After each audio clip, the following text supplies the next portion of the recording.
programming one of the crown jewels of chamber repertoire. This week at the Student Gala, we will be performing Schubert's Quartet in D minor, also known as Schubert's Death in the Maiden.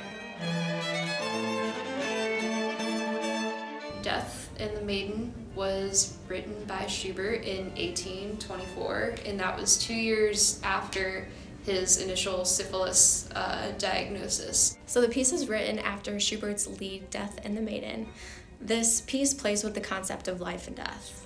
A young maiden who's grappling with death. The maiden is afraid to die, but death is welcoming her into her arms.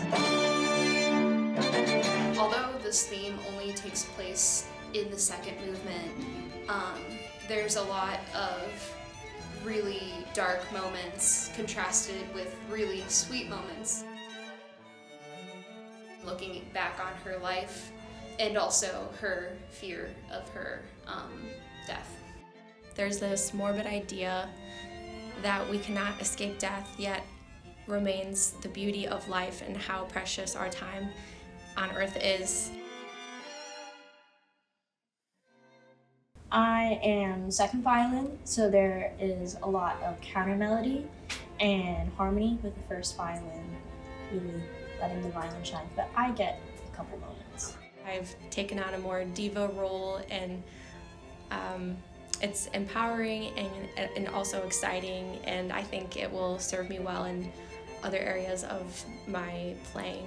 My role as a cellist in the quartet is a lot different than a lot of the earlier quartets in history, like Haydn and Mozart.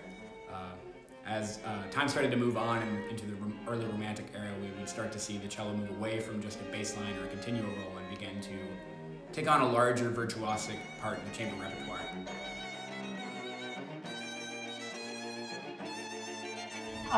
It's been good. We're all friends. I think we blend our sound together very well. I have fun. Long hours. We play cool pieces, and I just love everyone's personality.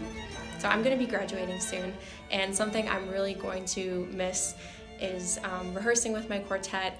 It seems like time just flies by in our rehearsals, and we have a lot of fun. Lightheartedness in rehearsals, and yeah, we work very efficiently together, and I'll really miss them. It's a really great group of people.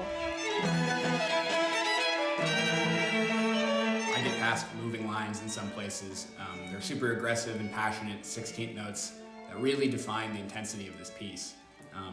Sometimes when we were all playing together as an ensemble in these spots, I've been told a few times to chill out for balance purposes, of course, which makes me sad because I have so much fun playing at these spots, and the cello really gets the power, and it's great. The very beginning feels like a punch to the face. I guess, very ferocious piece, getting to hear students be able to play it.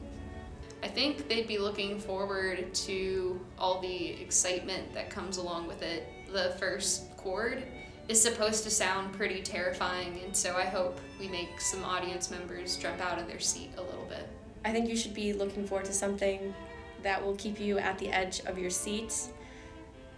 Something that if you want to nap, you shouldn't come to the concert, because you're going to be probably really engaged with all of the contrast in the piece. There's a ton of color changes. The piece is truly terrifying and exciting.